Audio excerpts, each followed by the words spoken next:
Bonsoir à toutes et à tous. Ça fait chaud au cœur de voir tout cela. Je vois des copains du 05, il y a du monde du 13, il y a du monde de partout. Du 06 en plus, magnifique. Bien, du 84, il y a tout le monde, il y a toute la PACA, bravo, bienvenue à toutes et à tous dans les Alpes de Haute-Provence.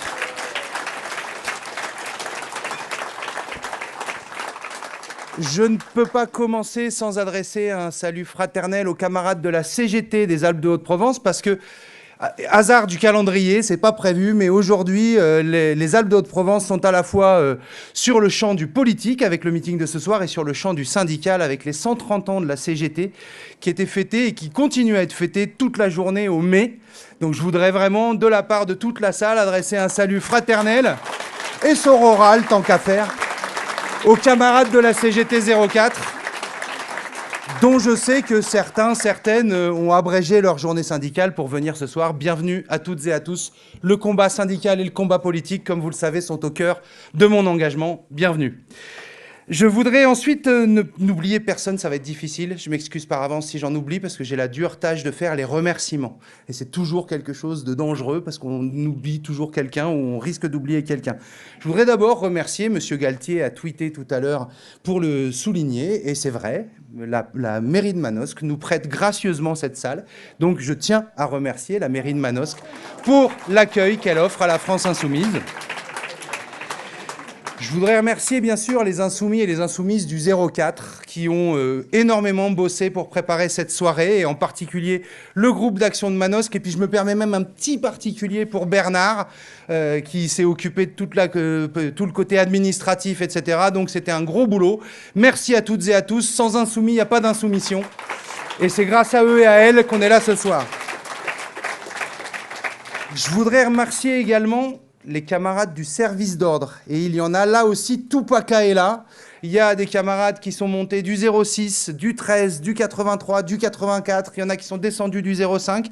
Parce que, comme vous le savez, et j'en reparlerai un peu plus tard, malheureusement, quand on fait un rassemblement de la France Insoumise, eh bien, il peut y avoir des gens qui se disent tout d'un coup que, tiens, on peut venir peut-être perturber tout ça. Alors, on nous avait annoncé quelques perturbations. Apparemment, ils ne sont pas venus. Bon, peut-être qu'ils ont des grandes bouches sur les réseaux, mais qu'ils ne viennent pas. Mais toujours est-il qu'on ne peut pas tenir un tel événement sans qu'il y ait un service d'ordre qui permet que tout ça se déroule dans le calme.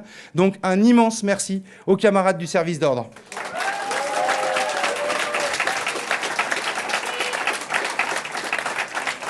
Je vais continuer les remerciements avec les équipes techniques de la France Insoumise qui nous permettent d'être actuellement en direct sur les réseaux. Donc tenez-vous bien, cette vidéo est enregistrée en direct et puis sera retransmise sur les réseaux régulièrement. Merci à elles et à eux qui sont arrivés dès hier soir pour installer la salle, pour tout préparer. Un grand merci également au cabinet de Raphaël et Mathilde avec qui on a organisé leur venue. Et puis, bien entendu, un immense merci à Raphaël et à Mathilde d'être là ce soir. On est extrêmement fiers de recevoir à Manosque ce soir le député de la première circonscription du Vaucluse, Raphaël Arnaud, et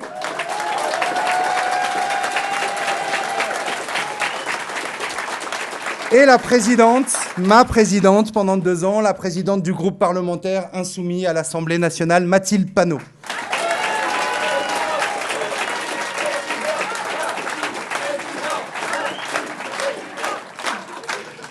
Alors, je voudrais remercier aussi, ça va peut-être surprendre certains, mais je voudrais remercier les bas du front qui, depuis l'annonce de cette soirée, postent sur les réseaux sociaux, en dessous de chacun des posts de Mathilde ou de Raphaël ou des miens qui annoncent la soirée, un certain nombre de messages. Je suis très sérieux, je les remercie sincèrement. D'abord parce que entre ceux qui m'ont fait vomir, il y en a quand même quelques-uns qui m'ont fait rire, parce que c'est d'une pauvreté intellectuelle sans nom.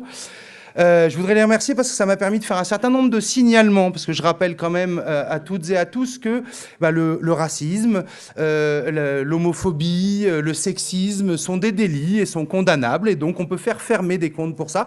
Et inviter Raphaël Arnaud, inviter Mathilde Panot, c'est un appôt phénoménal pour attraper tous ces gens-là.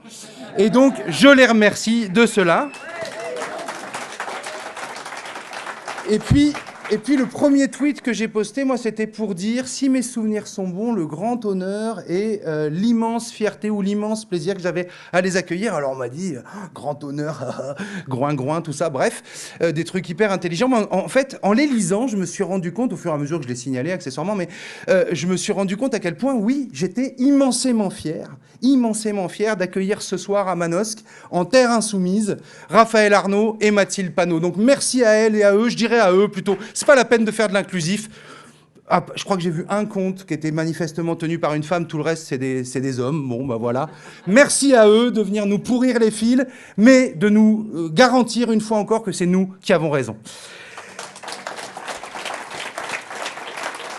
Et puisqu'on en est là, je ne peux pas, j'espère que j'ai le temps fou là, je ne peux pas ne pas m'arrêter une seconde sur une magnifique tribune parue dans la Provence il y a quelques jours de 3 conseillers municipaux de Manosque. Parce que, bon, c'était moins pire que ce qu'il y a sur les réseaux, mais quand même, c'était assez exceptionnel. Et donc, je tenais à leur répondre. Alors, apparemment, d'abord, on apprend des trucs dans cet article. On apprend qu'il y a un truc qui s'appelle Les centristes avec Hervé Morin.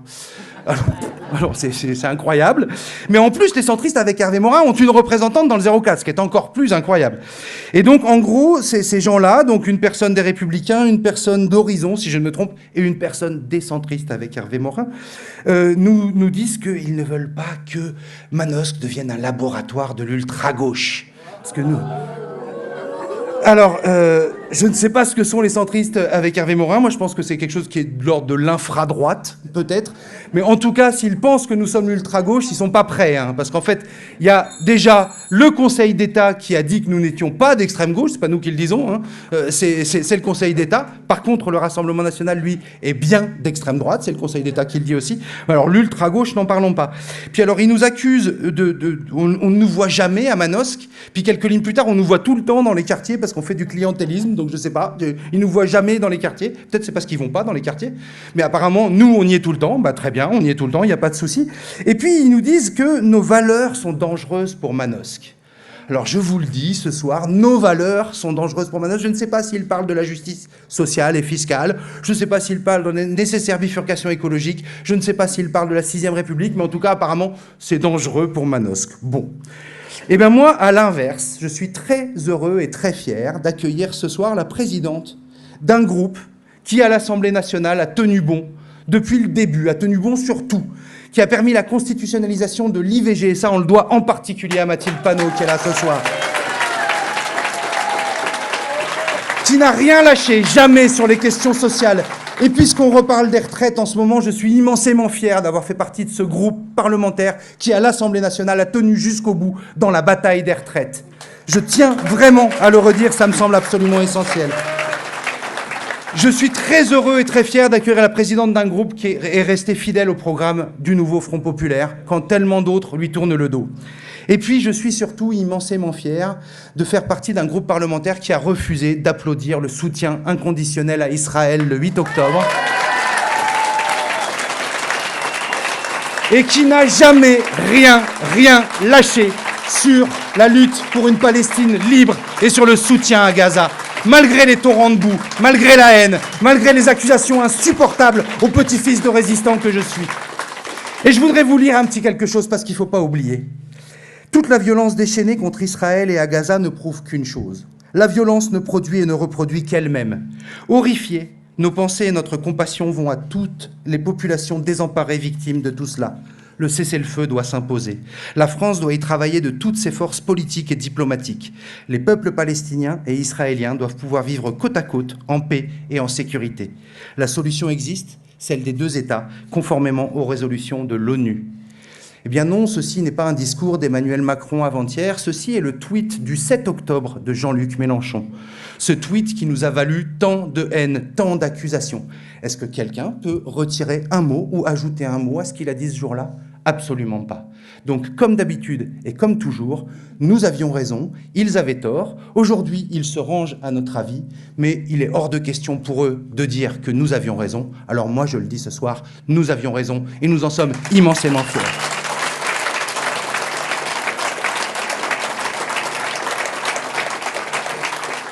De la même manière que je voudrais redire que nous sommes immensément fiers que sur la flottille qui flotte actuellement vers Gaza, il y a 6 députés de la France insoumise, 2 députés européennes, 4 députés au Parlement, et que Rima Hassan, Emma Fourreau, Gabriel Catala, qui était parti sur la précédente flottille, Marie Mesmer, François Picmal, Alma Dufour, Farida Amrani sont la fierté de la France insoumise.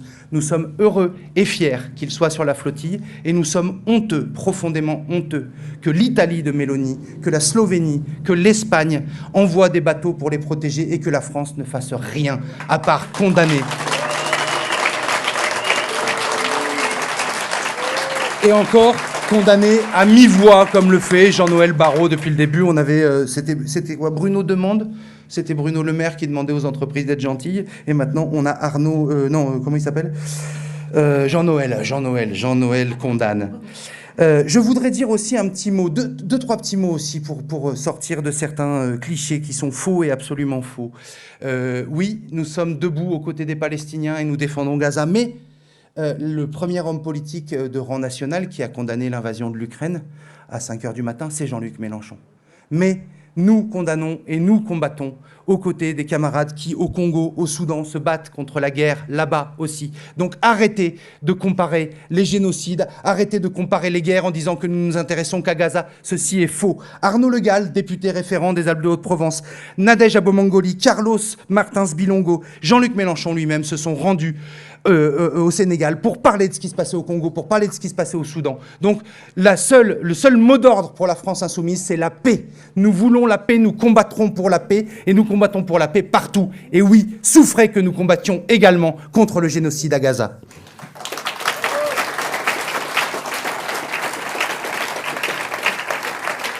Et la dernière petite musique sur laquelle je voudrais revenir, c'est que la présence de Mathilde Panot ce soir, de Raphaël Arnaud, montre une chose, c'est que quand on nous dit que la France insoumise a abandonné la ruralité, ne s'y intéresse pas, etc., d'abord, c'est parfaitement faux, parce que je rappelle quand même que le deuxième meeting de campagne en 2021 de Jean-Luc Mélenchon pour la présidentielle de 2022 s'est déroulé à Château-Arnoux, et que c'était déjà Mathilde Panot qui introduisait ce meeting-là, mais que nous avons reçu aussi...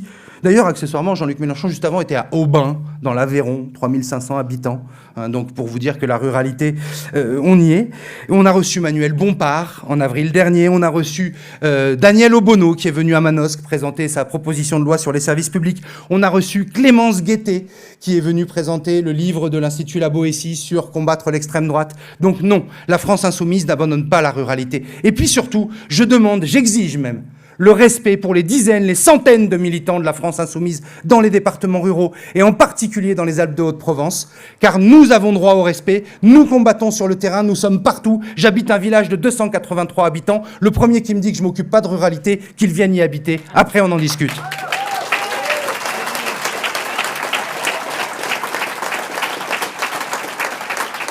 Ça va, j'ai le temps. Je vais dire un petit mot quand même à Raphaël et à Mathilde pour qu'ils sachent où ils arrivent, parce que ça me semble important. Les Alpes de Haute-Provence, c'est un département insoumis. Et ça, depuis toujours. Et je vais vous le démontrer. Je vais vous raconter une petite anecdote. En 2012, Jean-Luc Mélenchon se présente à Hénin-Beaumont aux législatives afin d'aller combattre Marine Le Pen. Il réunit ses militants dans un gymnase et il leur dit « Voilà comment nous allons faire campagne. Nous allons faire campagne comme dans les Alpes de Haute-Provence. » Vous pouvez trouver la vidéo. Nous, c'est notre immense fierté. Pourquoi il dit ça ? Parce que en 2012, on a fait une campagne exceptionnelle dans ce département. On n'était pas nombreux, mais alors on était partout. On recouvrait la vallée de la Durance, c'était tout rouge, il y avait écrit « Prenez le pouvoir ». On allait dans tous les villages, on rencontrait tout le monde, on distribuait des tracts. Et je voudrais d'ailleurs adresser un salut au nom de toute la salle, en tout cas de tous les copains, copines des Alpes de Haute-Provence qui le connaissent, à mon camarade Stéphane. On était 4 dans la voiture toutes les nuits. Et Stéphane est malade, Stéphane ne peut plus participer à nos campagnes, mais Stéphane est toujours à nos côtés. Et je voulais lui adresser ce soir, vraiment, un immense salut et un immense merci. 2012, on a fait ça. 2017, on y est retourné. On a fait une présidentielle exceptionnelle, une campagne présidentielle exceptionnelle, et puis on était au deuxième tour. Et on était au deuxième tour face à quelqu'un qui s'appelle Christophe Castaner, et qui à l'époque était déjà ministre de la Macronie. Et puis en 2022, on y est retourné. Puis là, cette fois-ci, on a gagné. D'ailleurs, j'ai vu que vous aviez envie de virer un petit peu Retailleau. On a une certaine expérience pour virer les ministres de l'Intérieur, donc vous n'hésitez pas. On peut rendre service. Et je voudrais terminer sur la campagne, certes, que nous avons perdu en 2024, mais qui est une campagne absolument magnifique et une campagne qui sonnait comme une victoire. Parce que très franchement, on n'a jamais vu autant d'insoumis sur le terrain, on n'a jamais vu autant d'idées insoumises qui infusaient. Et oui, on a perdu de ça, et la prochaine fois, on y retourne et puis on va gagner.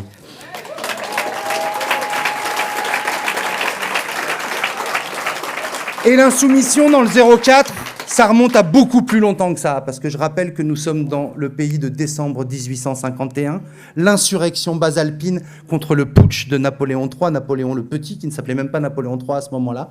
Donc on est habitué au putsch ici, puis on est habitué à se lever contre les putschs.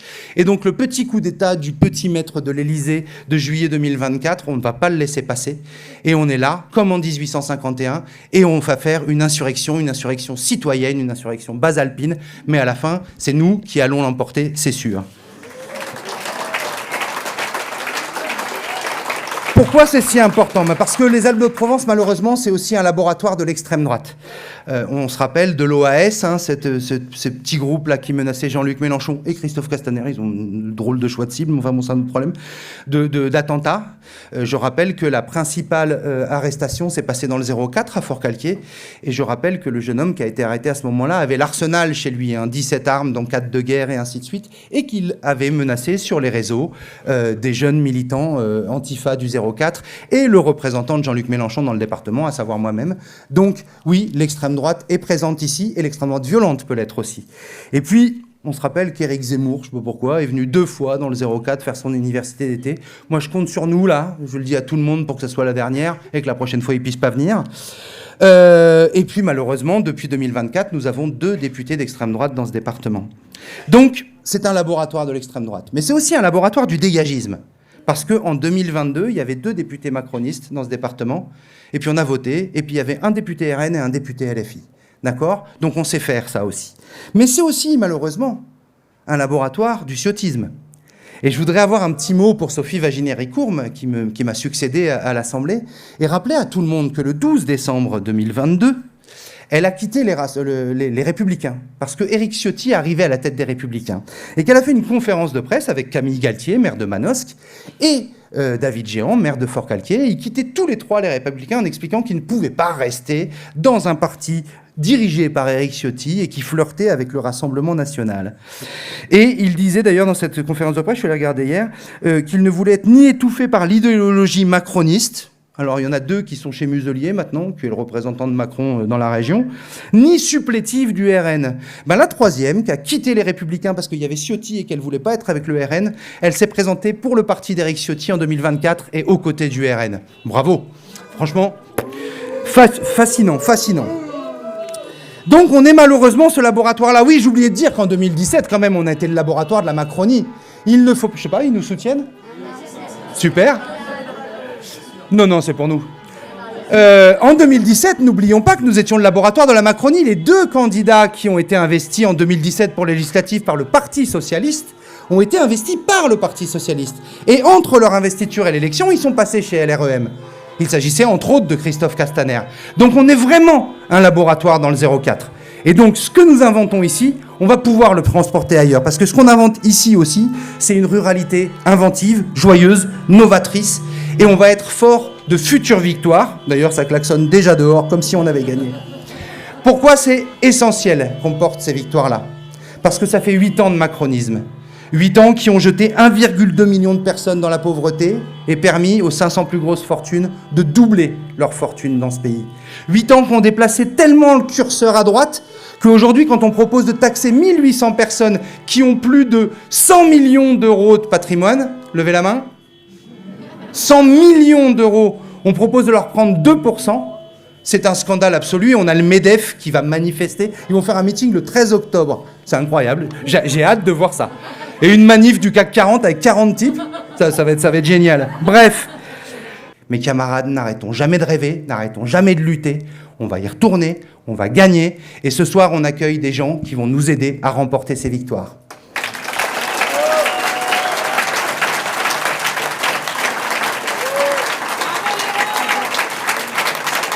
Et je voudrais tout de suite Invité sur scène, quelqu'un qui, lui, a gagné et a démontré aussi en 2024 qu'on peut gagner dans une circonscription soi-disant ingagnable et face au Rassemblement national. Quelqu'un qui est un symbole de la lutte antifasciste à Lyon et ailleurs, qui est aussi un symbole de la dérive autoritaire du gouvernement Macron, puisque je rappelle quand même que Retailleau a fait dissoudre la Jeune Garde et que nous sommes aux côtés de la Jeune Garde. Je voudrais un tonnerre d'applaudissements pour le député de la première circonscription du Vaucluse, Raphaël Arnaud.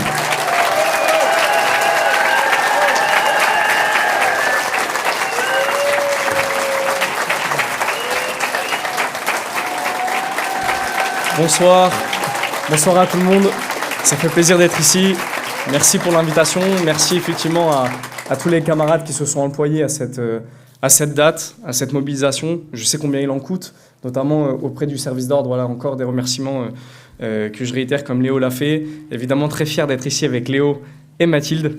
Voilà, j'y reviendrai un peu plus tard sur mes débuts à l'Assemblée nationale et notamment dans ce groupe parlementaire. Mais voilà, très grande fierté d'être ici avec vous. Forcément, vous vous en doutez, effectivement, je vais vous parler de l'extrême droite. On a présenté quelques minutes avant la dureté de la circonscription dans laquelle on a évolué. Et d'ailleurs, personne ne nous disait gagnant. Mais quand je vous dis personne, c'est personne de chez personne. Y compris les camarades insoumis qui me disaient « Mais si, on va y aller, mais ça va être chaud ». Et alors quand on a eu les fichiers, ces compagnies qui sont sorties dans les médias, alors là, vous en doutez, c'était la catastrophe. Il n'y a plus personne vraiment qui misait sur nous. Mais on l'a fait. On l'a fait tout simplement parce qu'on a gardé la tête haute, certes en gardant un cap politique, on a transigé sur rien, on a été sérieux, on a démontré qu'on était capable d'incarner justement ce qui se passait, ce qui est en train de se passer dans la jeunesse, dans la société, y compris particulièrement justement dans cette jeunesse. Et c'est ce qui a permis, c'est ce qui a été les fruits de cette victoire. Donc évidemment, on a été extrêmement fiers d'éjecter le Rassemblement national, et pas un chouïa. On a gagné quand même à plus de 4000 voix d'écart. On a fait un écart de 10 points sur la députée sortante du Rassemblement national. Donc évidemment, c'est des enseignements qu'on doit en tirer, de ne jamais lâcher pour la suite. Et on est venu énormément me reprocher, évidemment, durant cette campagne, vous l'avez compris, cette campagne médiatique, on est venu énormément me reprocher mon passé militant. Mon passé militant qui est toujours actif, puisque je n'ai pas cessé d'être antifasciste, au cas où il l'aurait oublié. Je poursuis évidemment cet héritage antifasciste aussi à l'Assemblée nationale, aux côtés de mes collègues de la France Insoumise et tant d'autres. Mais on est venu me reprocher ce passé militant qui visait à faire taire les violences de l'extrême droite, à les écarter, à les éviter, voire même à les repousser physiquement, on s'en a jamais caché. Et je pense que ça a encore, malheureusement, une actualité assez sérieuse et pressante. Malheureusement, plus seulement sur la partie est du territoire. On a beaucoup parlé de la Provence, qui historiquement, il y a eu la renaissance, on va dire, de l'extrême droite, avec des anciens d'Algérie comme l'OS, etc. Une extrême droite extrêmement violente, qui sont remontés dans tout le couloir rhodanien, évidemment, en passant par Lyon, qui a été une plaque tournante de l'extrême droite radicale, jusqu'au nord. Mais jusqu'ici, on avait des territoires qui étaient plutôt émancipés de l'extrême droite. Je pense notamment à la Bretagne, ou à toute la partie ouest du territoire qui était émancipée à la fois du vote du Rassemblement national et à la fois des violences de l'extrême droite. Aujourd'hui, c'est plus le cas. On a un vote du Rassemblement national qui monte et en même temps des violences qui s'accroissent. Je pense notamment à la ville de Brest, dans laquelle je me suis rendu ce jeudi pour un rassemblement aux côtés de notre collègue député Pierre-Yves Cadalin. Donc une ville historiquement de gauche qui est marquée ces dernières semaines, ces derniers mois par une multitude de violences. Et il y a à peine quelques jours, une trentaine de néo-nazis ont attaqué une place simplement parce qu'elle était identifiée comme étant de gauche, en lynchant des gens au sol, etc., etc. Et donc on a organisé ce rassemblement. Et évidemment, dès que je peux, je me rends en soutien de ces rassemblements. Et c'est ça qu'on vient me reprocher.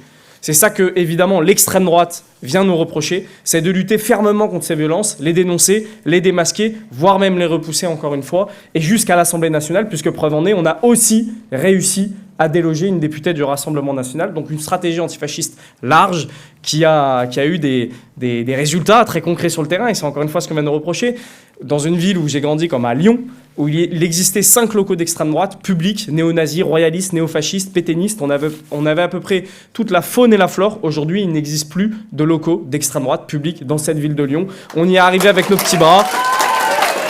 Donc c'est ce qu'on doit répéter partout pour éviter que aucune localité ne doit se transformer en un futur Lyon, c'est-à-dire avec une multitude de violences d'extrême droite. Et figurez-vous, c'est la première fois que ça m'arrive. J'ai été assez surpris, d'autant plus dans ce contexte. Encore une fois, je viens de vous rappeler qu'il y a eu une trentaine de néo-nazis qui ont attaqué directement une place identifiée comme étant de gauche. Donc, ce rassemblement antifasciste, il y a des personnes qui ne se sont pas rendues, notamment du Parti socialiste. Ils ne se sont pas rendus à ce rassemblement antifasciste. Et vous allez me dire, pourquoi ? On se pose la question.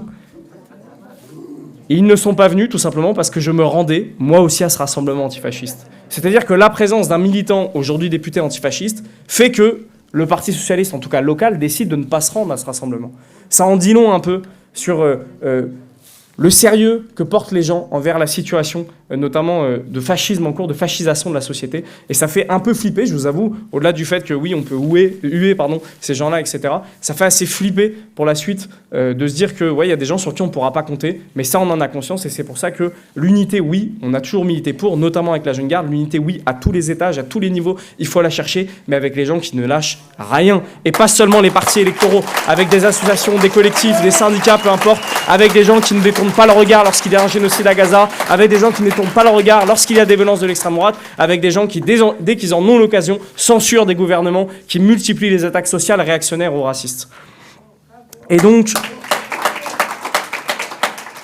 donc, effectivement, on fait face, aujourd'hui, ce n'est pas seulement les milices d'extrême droite qui agissent dans la rue, on l'a bien compris, avec des députés du Rassemblement national qui s'agitent, qui pèsent aujourd'hui sur la politique nationale, notamment en demandant la dissolution de la Jeune Garde, mais pas que, on a tout un tas de mesures, et effectivement, ils votent avec les macronistes, ils construisent ensemble, y compris sur les lois qui attaquent les plus pauvres. Mais ce qu'on observe, effectivement, c'est un tournant autoritaire dans ce pays. Au plus hauts étages, notamment jusqu'à Emmanuel Macron lui-même, jusqu'à des membres du gouvernement comme Bruno Retailleau, etc., qui crient « à bas le voile », par exemple, dans une réunion raciste, qui multiplient les injonctions au mouvement social. Je pense notamment à 80 000 policiers qui sont déployés sur le territoire, avec des interdictions de manifestation. Bref, on ne va pas vous refaire tout le processus. Oui, un tournant autoritaire est en cours. Et un jeune prometteur, je ne sais pas si vous le connaissez, qui a du talent, un certain Jean-Luc Mélenchon, qui a dit récemment que ce tournant autoritaire n'était ni plus ni moins, et je le rejoins parfaitement, n'était ni plus ni moins qu'un manque en réalité d'autorité légitime envers la population. On a un pouvoir qui de plus en plus est isolé, et donc le mouvement autoritaire forcément vient compenser ce manque d'autorité légitime du pouvoir en place. Et c'est ce qu'on observe sous nos yeux avec ce qu'on pourrait appeler une triple crise, d'abord économique, puis sociale, puis politique, dans laquelle nous sommes, on l'a bien compris, avec un président de plus en plus isolé. Et c'est systématiquement dans ces périodes-là que le fascisme, tout à coup, repointe le bout de son nez comme une solution possible aux dominants, comme une solution de prolongement donc, de l'exploitation économique et sociale, avec évidemment un tournant autoritaire et raciste comme on n'aurait jamais imaginé jusqu'ici. Donc, on l'a compris, ce génocide à Gaza est un tournant pour les réactionnaires, est un tournant pour les suprémacistes de tous bords. On a vu d'ailleurs des alliances contre nature avec des antisémites de la première heure qui tout à coup se mettent à regarder des suprémacistes israéliens en se disant « Tiens, si on ne pourrait pas être ensemble pour massacrer des musulmans ». Donc on a vu effectivement des suprémacistes blancs sauter sur l'occasion d'un nouveau génocide, de nouvelles politiques évidemment tournées autour de la question de l'islamophobie. Et ça, c'est pas un hasard. Encore une fois, se mêle à la question de l'autoritarisme, au retour du fascisme, la question du racisme, comme un projet politique. Pas seulement comme quelque chose moralement qui serait pas bien, moralement qui serait pas bon pour les personnes visées, etc. C'est pas seulement ça la question du racisme. Il faut le comprendre comme étant un projet politique. D'ailleurs, c'est pas un hasard si les Elon Musk, par exemple, et tous les gens de son entourage, parce qu'il n'y a pas qu'Elon Musk aux États-Unis, il y a tout un tas de gens de son entourage, etc. Ces gens-là, ils viennent d'où? Mais comme les Vincent Bolloré, ils sont issus du colonialisme. C'est des produits purs du colonialisme. C'est des gens, notamment comme Elon Musk, qui ont grandi en Afrique du Sud, qui viennent de familles qui ont exploité durant de longues années, notamment des produits précieux en Afrique du Sud, etc. Et tout à coup, lorsqu'il y a eu des mouvements décoloniaux, lorsque des gens ont dit que non, ils ne pouvaient pas continuer à exploiter de cette manière les populations, les ressources, etc., etc., alors ces gens-là ont une envie de revanche immense. Et c'est ce qui se passe pour tout un tas de personnes, y compris Elon Musk. Il faut voir comment il parle de l'Afrique du Sud. Il dit que ça y est, les Noirs exploitent les Blancs. Que les Blancs sont esclavagisés par les Noirs. Enfin, je veux dire, évidemment, avec tout un tas de fake news, etc., ces gens-là sont revanchards jusqu'à la moelle. Je pense à Bruno Retailleau, par exemple, qui nous parle de l'Algérie tous les 4 matins. C'est bien que ces gens-là, effectivement, ils ont un projet raciste en cours, de revanche sur les périodes décoloniales, etc. Et donc nous, tout notre intérêt, effectivement, et de ce point de vue-là, la Palestine est aussi un tournant politique pour nous.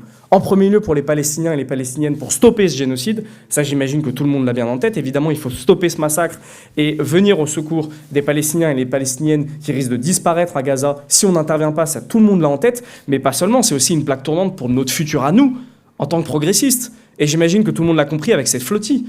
On est à un tournant internationaliste. J'espère que tout le monde l'a bien saisi, parce qu'en France, évidemment qu'il y a des mobilisations. Mais ce qui se passe dans tous les autres pays qui sont concernés par cette flottille, c'est immense, les camarades.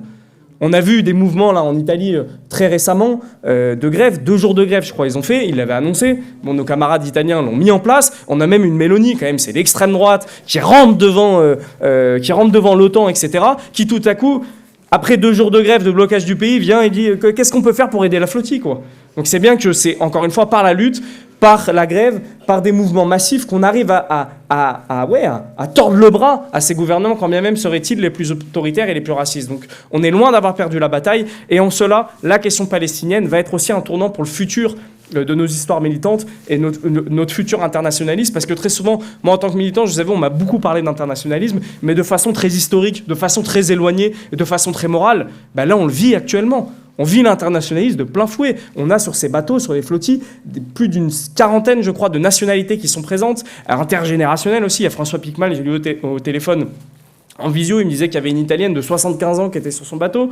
Mais c'est incroyable, elle a tout quitté, etc., pour venir sur la flottille. Bref, c'est des expériences immenses pour la suite. Et évidemment que ces flottilles et cette lutte contre le génocide à Gaza seront un tournant pour l'avenir du monde, et y compris de nos luttes à venir. Je ne vais pas trop m'éterniser. Je voulais juste vous dire, camarades, c'est que pendant longtemps, en tant qu'antifasciste, on a lutté contre un fascisme qui pourrait arriver. Et d'ailleurs, très souvent, parfois on nous moquait d'ailleurs, on nous méprisait, on nous mettait un peu de côté, on nous disait mais qu'est-ce que c'est que ces huluberlus qui romancent un peu la situation, qu'on se le dise aujourd'hui les camarades. Il ne s'agit plus de dire le fascisme arrive. Le fascisme est là. Et je suis bien heureux que vous en ayez conscience. On a un exemple très précis. C'est Donald Trump aux États-Unis. Alors oui, je vous l'accorde, on est encore à un moment de tournant. C'est-à-dire toutes les institutions de la bourgeoisie classique, démocratie libérale, etc. n'ont pas encore sauté. On n'est pas encore totalement tombé dans le fascisme. Mais là, on y va tout droit. Qu'est-ce qu'on attend pour décrire ce qui est en train de se passer aux États-Unis comme le fascisme qui arrive, qui est en place petit à petit, qui s'installe, etc. Enfin, je veux dire, les institutions de la Maison-Blanche traitent les sans-papiers comme des aliens. Pour décrire les sans-papiers là-bas, on met des emojis aliens. Vous imaginez un peu le niveau de déshumanisation et évidemment toutes les politiques qui en découlent. Toujours aux États-Unis, là ça y est, Trump a déclaré par décret que les mouvements antifascistes seraient considérés comme terroristes. Enfin, je veux dire, je ne vois pas ce qu'on attend de plus pour décrire ce qui est en train de se passer aux États-Unis, comme ça y est, le fascisme est là, on va devoir l'affronter. Et à celles et ceux qui tenteraient de nous faire croire, parce que c'est une volonté en réalité, des grands dominants de ce monde, etc., c'est de nous faire croire que ça y est, c'est déjà joué d'avance, qu'on a déjà perdu, reste à la maison surtout. Et c'est ce qui s'est passé d'ailleurs dernièrement en 2024. C'était un peu l'idée, c'est-à-dire ça y est, le RN va gagner, de toute façon c'est perdu, regardez, tous les sondages nous disaient perdant, tous. Je vous parlais d'Avignon, alors là c'est encore pire. Évidemment qu'ils souhaitent qu'on reste à la maison. Mais preuve en est, c'est que non, on est en capacité de se mobiliser, comme les dernières élections législatives. Et je vous avoue que si j'ai l'espoir en toute la société, je vois quelques cheveux blancs ici dans la salle, et je serais très heureux de lutter avec vous dans les prochaines années, mais j'ai un espoir immense, surtout dans la jeunesse.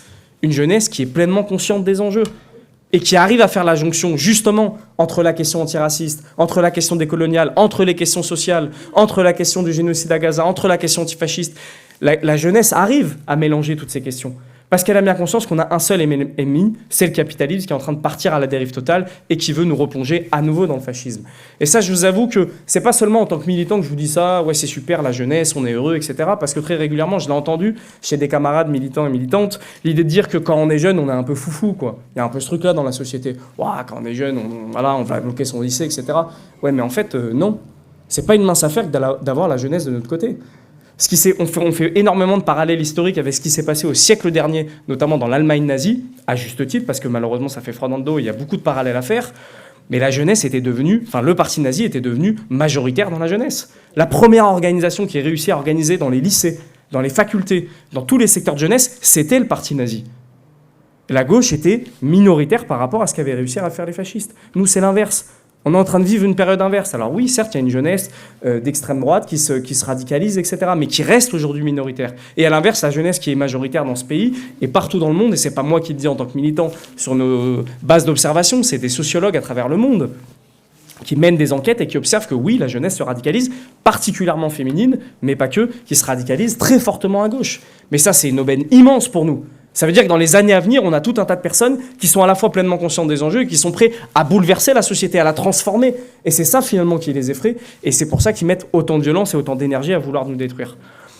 Donc voilà, je voulais finir sur cette petite note d'espoir, mais juste avant de clôturer totalement ma prise de parole et laisser place à Mathilde Panot, je voulais juste vous parler un peu de la France Insoumise, parce que comme vous le savez peut-être, je n'étais pas militant de la France Insoumise avant de m'engager en tant que député. Alors évidemment, on avait commencé à échanger ensemble, à travailler ensemble, notamment sur les questions antifascistes, mais j'étais pas militant de la France Insoumise, et forcément, j'avais pas mal d'interrogations. Je me demandais comment ça allait se passer, au sein du groupe parlementaire, etc., avec un peu de vigilance, je vous cache pas, parce que je viens du milieu militant, et les organisations qui se plongent dans le combat électoral, forcément, j'avais un peu, on avait un peu de vigilance, etc. Mais je vous avoue que je suis extrêmement heureux de faire partie de ce groupe parlementaire. Je vous le dis, notamment avec des personnes qui en sont à la tête, comme Mathilde Panot, comme Manuel Bompard, qui tiennent la barque comme jamais. En vrai, moi souvent on me dit « Ouais, Raph, t'es partout, tu te déplaces, etc. » Ça doit être dur, mais vous imaginez pas le travail qu'ils font, notamment comme Mathilde. C'est incroyable, donc vraiment applaudissez-la s'il vous plaît. C'est assez incroyable ce qui se passe. Et évidemment, c'est pas seulement pour se faire plaisir et applaudir, c'est tout ce qui se passe politiquement dans ce groupe.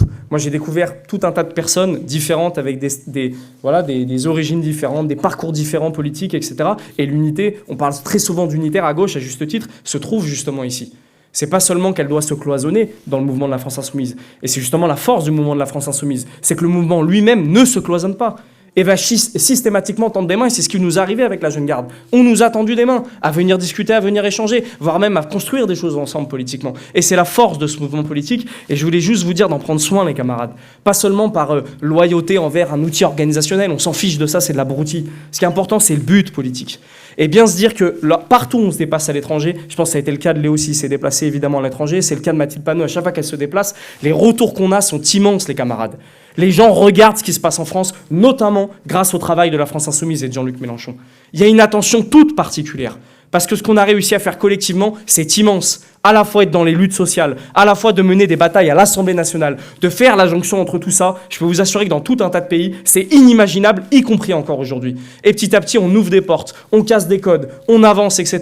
Donc prenez conscience de la force de ce mouvement, prenez-en soin pour la lutte, les luttes qui sont à venir. Et voilà, je vous en conjure, les camarades, gardez la tête haute, soyez fiers de ce qu'on est en train de faire. On est très loin d'avoir perdu la bataille. Encore une fois, je vous parlais de la jeunesse il y a quelques instants. Donc on va gagner et au combat.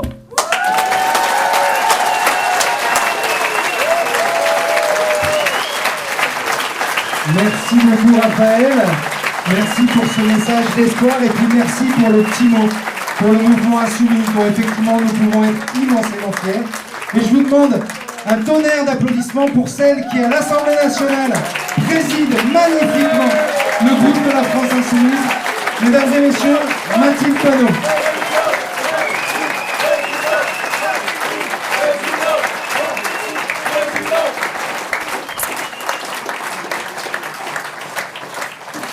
Donc bonjour à toutes et à tous. Déjà, je veux dire à quel point c'est un immense bonheur d'être avec vous à Manosque aujourd'hui.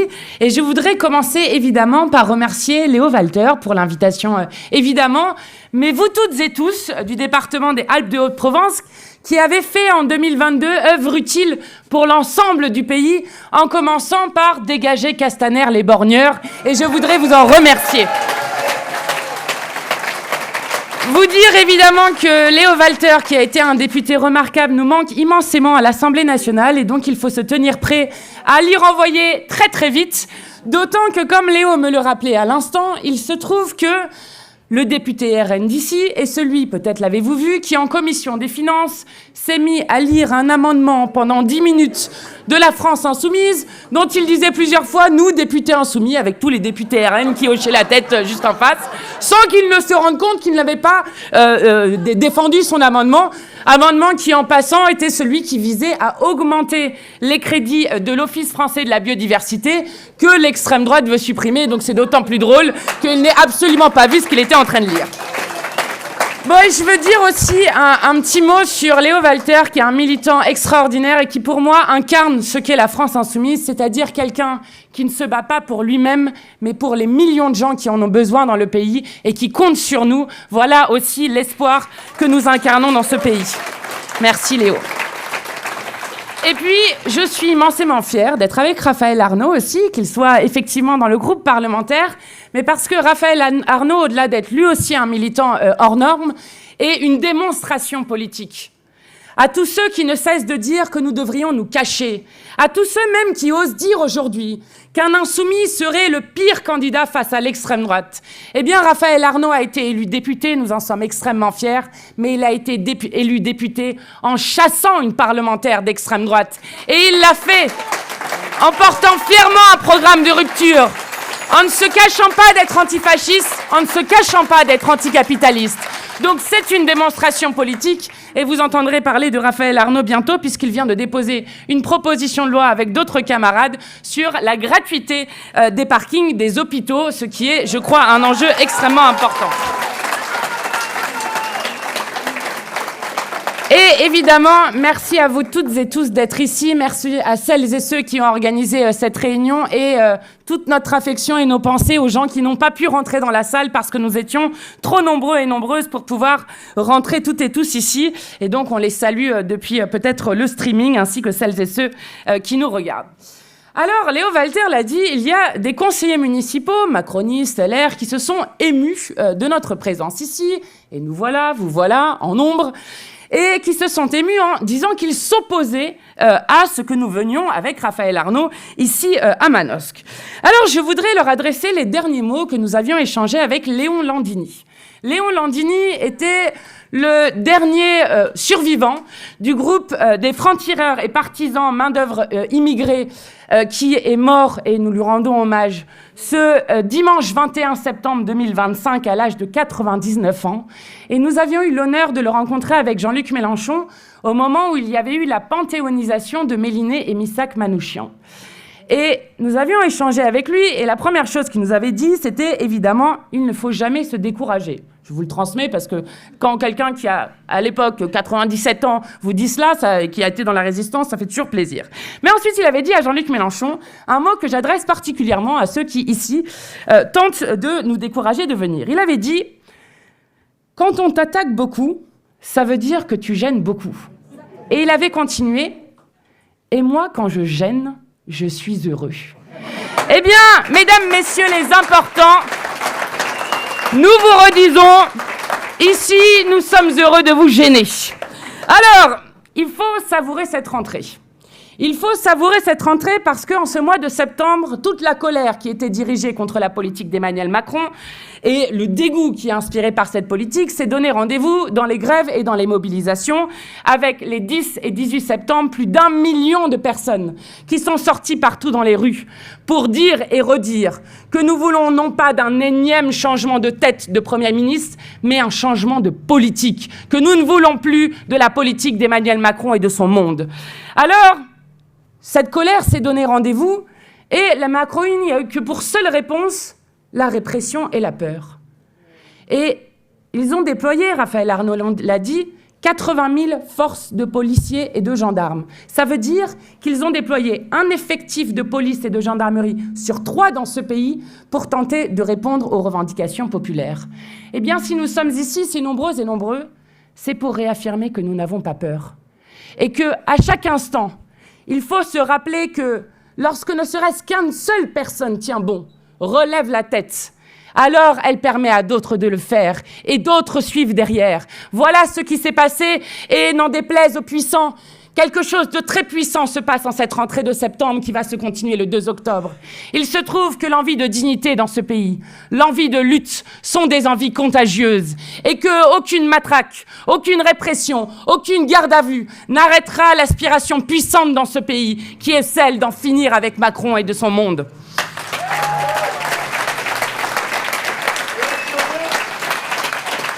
Je le dis parce qu'il ne faut pas banaliser le moment politique que nous sommes en train de vivre. Si le monde entier regarde la France, c'est d'abord parce qu'on n'avait jamais vu, dans l'histoire récente, en tout cas même si on regarde un peu plus lointaine, on n'avait jamais vu un mouvement qui arrive à gagner une victoire populaire aussi importante avant même d'avoir commencé.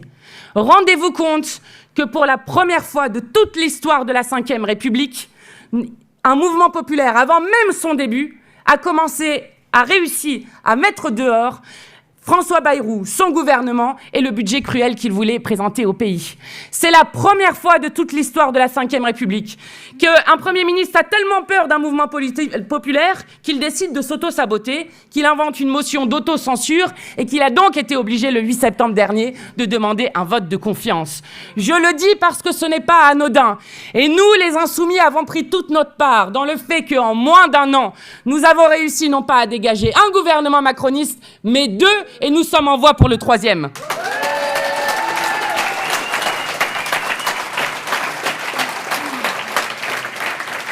Oui, nous sommes fiers d'avoir participé à cette victoire populaire qui a permis de mettre dehors un Premier ministre qui a menti devant la représentation nationale et mis sur des générations des enfants en danger, notamment sur le scandale pédocriminel de Betaram.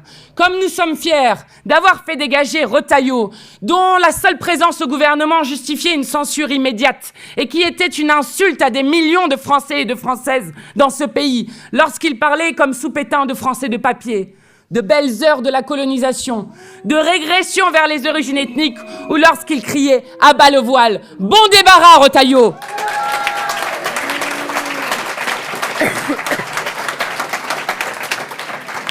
Comme nous sommes fiers d'avoir protégé le peuple de France du pire budget que voulaient nous présenter François Bayrou et la Macronie, le pire budget du XXIe siècle. Rendez-vous compte qu'après avoir fait pendant 8 ans des cadeaux aux plus riches et aux multinationales, les voilà qui arrivent présenter l'addition devant les gens en demandant aux chômeurs, aux malades, aux retraités, aux salariés, bref à absolument tout le monde de payer pour les cadeaux qui ont été faits aux plus riches et aux multinationales. Eh bien, si nous étions aussi nombreuses et nombreux, les 10 et 18 septembre dernier, avec toutes les générations qui étaient dans la rue, des retraités aux travailleurs, à la jeunesse qui était fortement présente dans ces mobilisations, c'est parce que personne ne s'y trompe dans le pays. Et que, contrairement à ce qu'affirme à tout va M. Bayrou, c'est-à-dire que le problème de ce pays, ce seraient les boomers, non, le problème, ce n'est pas celles et ceux qui nous ont élevés, c'est ceux qui nous ont dépouillés. Et tout le monde l'a compris. Oui, si les gens sont sortis en nombre, c'est d'abord pour dire qu'il est insupportable que dans la 7e puissance économique au monde, il y ait les 500 plus grandes fortunes de France qui aient vu leur patrimoine doubler depuis 2017 et l'arrivée au pouvoir d'Emmanuel Macron, tandis que 1,2 million de personnes tombaient sous le seuil de pauvreté. 1,2 million de personnes. D'abord, ce ne sont pas des chiffres, ce sont des vies humaines. Mais il faut savoir qu'en France, il faut en moyenne 6 générations pour pouvoir sortir de la pauvreté. C'est donc des dégâts à très long terme que crée la Macronie. De même qu'il est insupportable qu'on se retrouve dans un pays aussi riche que le nôtre avec une personne sur 3 qui dit se priver régulièrement de repas juste pour pouvoir nourrir ses enfants. Voilà l'injustice qui a été dénoncée dans la rue. Voilà celle dont nous ne voulons plus. Alors, ce qui est intéressant, ce n'est pas juste la chute de François Bayrou, qui est une victoire populaire, parce que tout le monde savait qu'il allait chuter, à part lui qui faisait son tour des plateaux télé et qui espérait ainsi convaincre les Français et qui, à chaque fois qu'il parlait, convainquait plus de gens de manifester contre sa politique. Mais ce qui est intéressant, c'est l'ampleur de sa chute. Parce que non seulement c'est la première fois dans la Ve République qu'un gouvernement tombe sur un vote de confiance, mais c'est aussi la première fois que la défaite est aussi cinglante.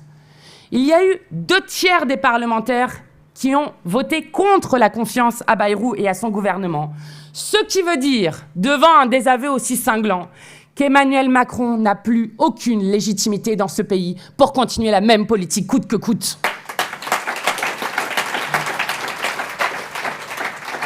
Alors évidemment, Macron s'est empressé, puisque la pression montait sur lui, il s'est empressé de nommer Sébastien Lecornu à Matignon, qui, évidemment, dès sa passation de pouvoir, la veille du 10 septembre, on ne peut pas faire mieux en termes de provocation, a indiqué qu'il allait mener une politique de rupture et un changement de méthode. Alors, monsieur le Premier ministre, depuis Manosque, nous vous disons, personne ne vous croit. Personne ne vous croit car vous êtes le seul homme de France, il n'aurait pas pu trouver une autre personne, qui a participé à tous les gouvernements d'Emmanuel Macron depuis 2017. Donc, Sébastien Lecornu a été dans tous les gouvernements. Il est comptable de toute la politique et du chaos qu'on voit aujourd'hui dans ce pays. Alors, Sébastien Lecornu, c'est le visage de la brutalité sociale. C'est celui qui était en charge des revendications, des grands débats des Gilets jaunes et qui a donc proprement enterré l'ensemble des revendications qui étaient portées par le mouvement des Gilets jaunes à l'époque. C'est celui qui a envoyé le GIGN et le RAID contre le peuple guadeloupéen lorsqu'il manifestait pour avoir le droit à l'eau ou encore le droit à la santé. C'est celui qui a refusé de reporter le 3e référendum en Kanaki, Nouvelle-Calédonie, menant à un passage en force jusqu'au moment du dégel du corps électoral, qui a mis en danger 40 années de paix civile menée par les différents accords et qui fait qu'aujourd'hui, la Kanaki Nouvelle-Calédonie est tout simplement en faillite dans une situation économique et sociale désastreuse avec 15 personnes qui ont perdu la vie.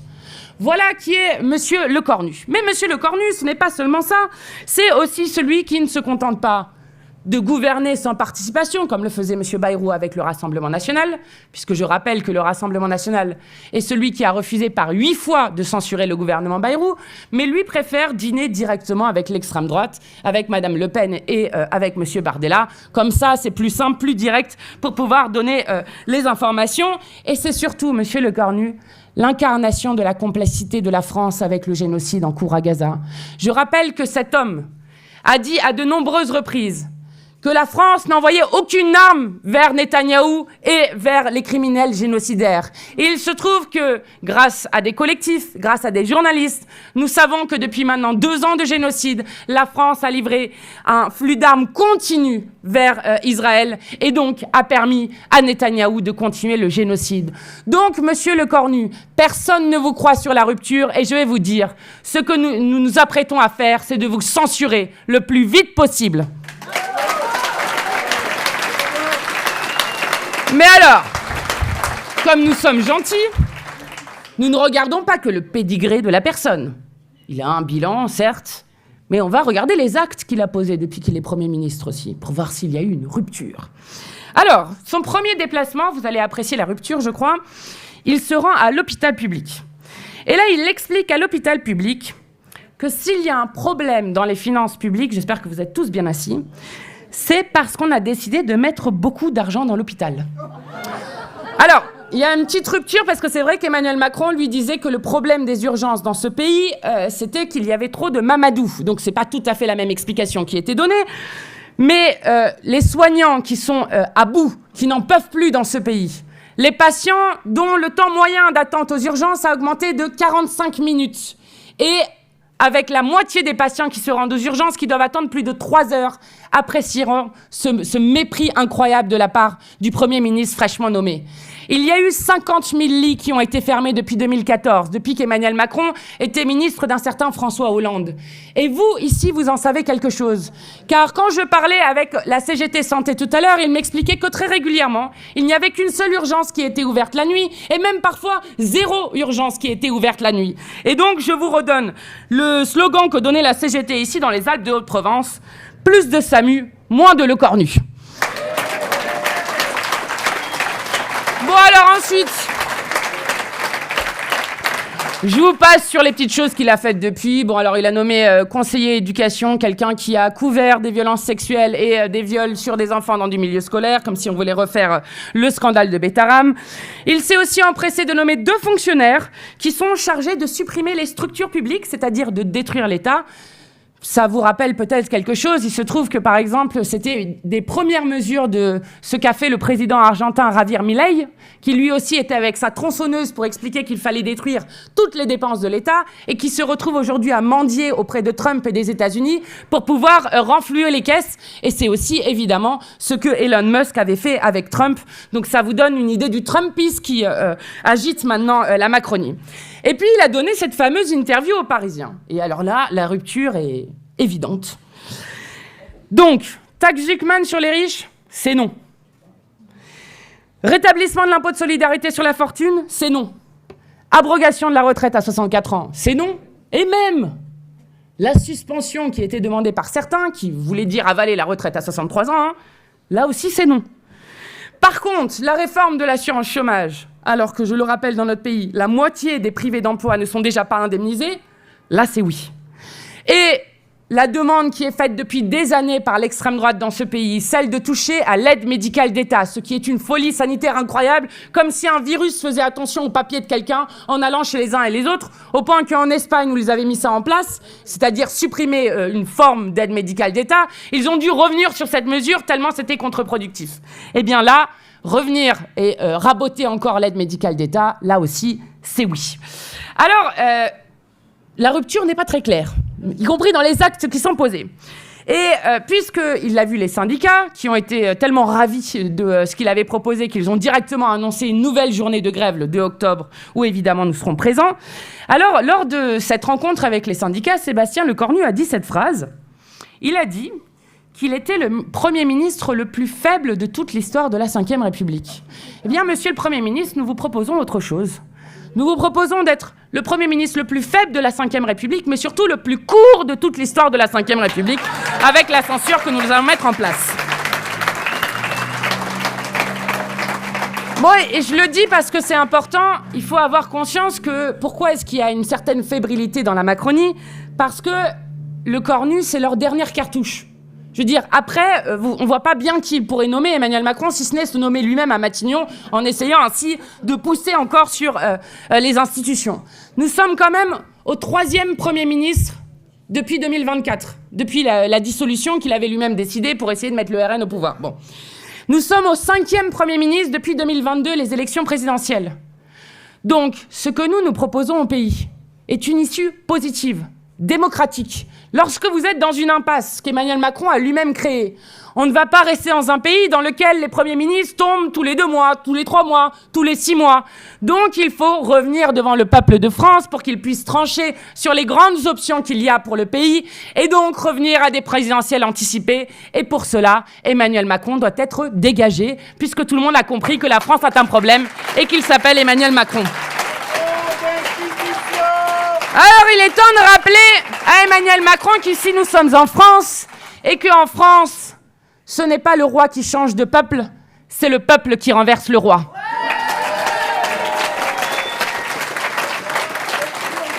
Et nous ne nous contenterons pas de faire partir Emmanuel Macron. Nous voulons faire partir la Ve République avec. Parce que je veux redire que si nous avions d'ores et déjà les outils que nous voudrions mettre en place dans le cadre d'une constituante, c'est-à-dire le fait que le peuple réécrive les règles du jeu, alors nous serions déjà avec la possibilité d'avoir une issue positive et démocratique au problème qui est posé au pays. S'il y avait le référendum révocatoire, le fait que le peuple garde à tout moment le pouvoir sur ses élus, eh bien, cela fait fort longtemps que Emmanuel Macron aurait été dégagé et chassé par le peuple par un référendum révocatoire. S'il y avait ce que nous proposons dans le cadre du référendum d'initiative citoyenne, c'est-à-dire un référendum pour pouvoir abroger une loi, cela fait fort longtemps, là aussi, que la retraite à 64 ans qui a été imposée contre tous les syndicats, contre tout un peuple, et même contre l'Assemblée nationale passée en 49.3, aurait là aussi été abrogée. Et je refais la promesse que nous avions déjà faite et que nous tiendrons, nous reviendrons à la retraite à 60 ans.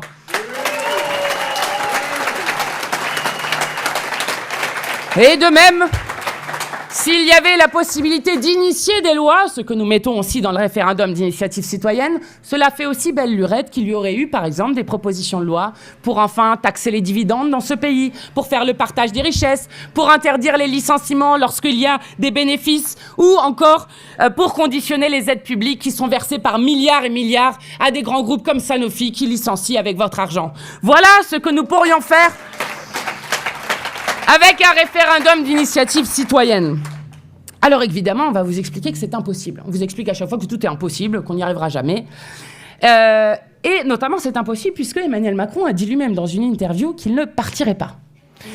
Alors, comment expliquer aux journalistes que, vous savez, ce n'est pas parce que Emmanuel Macron dit quelque chose que ça se passe comme ça. Il se trouve qu'il y a quelque temps, il y a moins de 2-3 semaines, Emmanuel Macron a dit « François Bayrou tiendra, il tiendra jusqu'en 2027 ». Eh bien, François Bayrou est tombé. Et donc, il ne faut pas croire comme une parole d'évangile tout ce que dit M. Macron. Et c'est bien normal qu'il essaye un peu de s'accrocher à son siège. On va l'y en décrocher.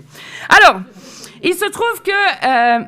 cette fois-ci, nous avons non plus juste le groupe parlementaire insoumis, mais 104 parlementaires qui sont à la fois insoumis écologistes, communistes et ultramarins qui ont signé la motion de destitution du président de la République.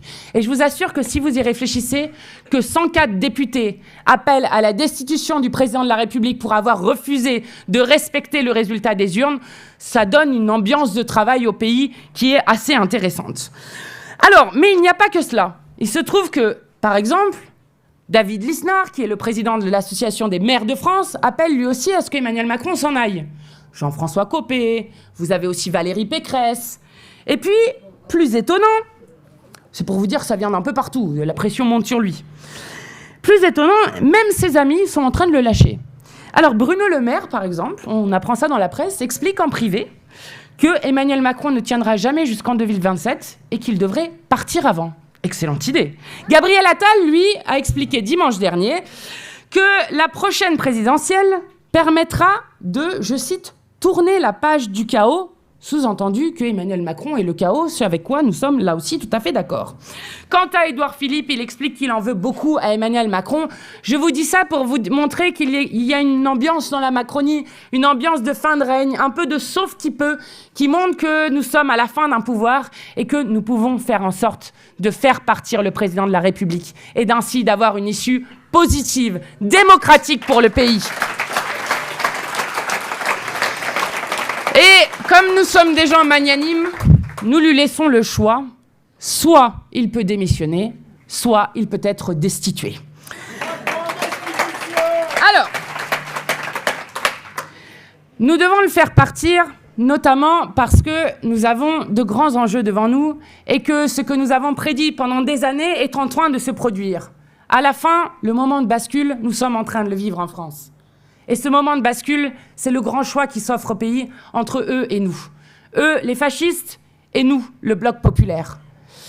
Alors, cela implique des grands choix pour le pays, et notamment le fait de dire que la première des choses à faire est de faire partir la Macronie. Je le dis puisqu'ils sont là à faire des grands débats sur les extrêmes. Vous avez compris, alors, l'extrême gauche et l'extrême droite. Nous ne sommes pas l'extrême gauche, le Conseil d'État l'a dit. Mais surtout, il se trouve que l'extrême gauche, ils ne cessent de lui taper dessus, alors que l'extrême droite, eux, ils préfèrent dîner avec et gouverner avec. Bon, c'est ça la réalité du discours qui est fait. Mais surtout, la Macronie a une responsabilité historique dans la montée de l'extrême droite. Et je n'ai qu'à prendre 3 chiffres pour vous en convaincre. En 2017, quand Emmanuel Macron est devenu président, après avoir été ministre de Hollande, il y avait 8 députés d'extrême droite à l'Assemblée nationale. En 2022, 89 députés d'extrême droite ont été élus. En 2024, 142 députés d'extrême droite. Voilà pourquoi notre première tâche est évidemment de tourner la page de la Macronie. Et je le dis d'autant plus avec un ministre de l'Intérieur démissionnaire, M. Retailleau, qui a dissous la jeune garde, c'est-à-dire les antifascistes, et ce alors que Trump, de l'autre côté de l'océan, est en train de décider que les antifascistes seraient des terroristes. Mais qui n'a par exemple, pour prendre un seul exemple, jamais dissous une organisation qui s'appelle les Brigades Françaises Patriotes. Les Brigades Françaises Patriotes dont un des membres, un des responsables, est responsable de l'assassinat de Jamel Benjabala, dont personne n'a parlé dans le pays. Jamel Benjabala a été assassiné il y a exactement 1 an, le 31 août 2024. Il a été assassiné devant les yeux de sa fille de 9 ans, avec ce militant néo-nazi qui l'a écrasé à 3 reprises avec un véhicule devant les yeux de sa fille. Nous avons retrouvé chez cet assassin une demi-douzaine d'armes, une centaine de munitions, des grenades, mais aussi 2 obus. Il se trouve que la Brigade Française Patriote, dont il fait partie, appelle ouvertement à la guerre civile, a tué l'ensemble des musulmans de ce pays, et il se trouve que cet homme avait, à de nombreuses reprises, insulté Jamel Benjabala, de Bougnoul, de Sarrazin et d'autres insultes islamophobes qui étaient faites.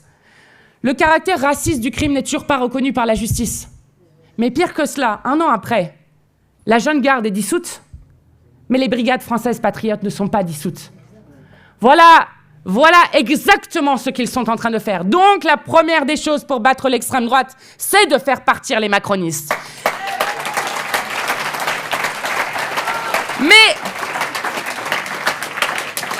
Et cela va ensemble. Ensuite, nous devons battre l'extrême droite. Et notamment en allant convaincre partout que l'extrême droite est l'assurance vie du système, que l'extrême droite est celle qui a permis, pendant déjà plus d'1 an à Emmanuel Macron de continuer sa politique de malheur. Je rappelle que c'est Marine Le Pen qui s'est opposée à ce que la motion de destitution soit discutée en hémicycle, et que donc elle a refusé que devant tout le monde puisse se faire le procès d'un président de la République qui ne respecte plus la souveraineté populaire et le résultat des urnes. C'est de sa responsabilité si nous n'avons pas pu en parler il y a 1 an. De même, c'est Marine Le Pen qui a permis qu'un budget aussi cruel soit présenté au pays, puisque c'est elle qui a refusé avec son groupe par 8 fois de censurer Bayrou et son gouvernement. Et je vais vous dire, puisqu'ils aiment comparer les extrêmes, eh bien vous n'avez qu'à regarder les votes qui ont été faits depuis 1 an. Et sur l'analyse des votes, c'est étonnant à voir. Enfin non, pas pour nous. Il se trouve que 76% des votes de la Macronie et de l'extrême droite sont des votes communs. Alors que votent-ils ensemble? Eh bien, ils votent ensemble contre nos amendements pour rétablir l'impôt de solidarité sur la fortune. Ils votent ensemble contre l'augmentation des salaires. Ils votent ensemble contre le gel des loyers. Ils votent ensemble, etc., etc. Donc, c'est l'assurance vie du système. Et vous n'avez qu'à voir, comme l'extrême droite est en train d'expliquer que la taxe Zuckman et la taxation des ultra-riches ne changera rien et qu'ils ne sont pas d'accord avec cela, pour comprendre que l'extrême droite est l'ami des milliardaires et qu'il continuerait exactement la même politique pour les riches que la Macronie.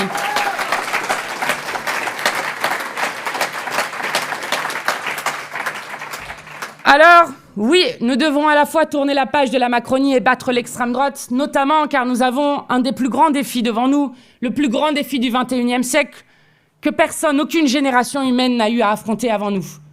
Évidemment, c'est celui du dérèglement climatique et celui de conserver le seul écosystème compatible avec la vie humaine. Normalement, dans tous les médias, on devrait parler de cette information qui dit que nous avons dépassé les plus 1,5 degrés de réchauffement. Je rappelle que c'était la limite que nous avions fixée aux accords de Paris, notamment avec les États insulaires qui disaient à plus de 1,5 degrés en moyenne de réchauffement, alors nous allons disparaître. Et cet été, nous avons gagné une victoire idéologique majeure, en plein cœur de l'été. Une pétition a été signée sur le site de l'Assemblée nationale, et c'est extrêmement compliqué de signer sur le site de l'Assemblée nationale, je tiens à le dire, par plus de 2 millions de citoyens et de citoyennes. Cette pétition visait à abroger la loi Duplon.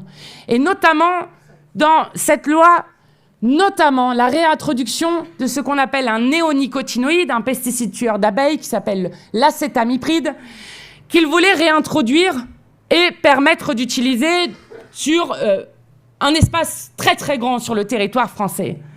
Eh bien, cette pétition a recueilli plus de 2 millions de signatures avec des citoyens qui ont réaffirmé quelque chose de très important et qui ne se perdra pas dans la suite des mois qui vont continuer. Cette chose très importante, c'est que le cancer, comme d'ailleurs les maladies de Parkinson, comme le diabète, sont des maladies politique, et que c'est l'organisation et la manière dont est structurée la société qui nous rend malades, et que nous n'acceptons plus cela.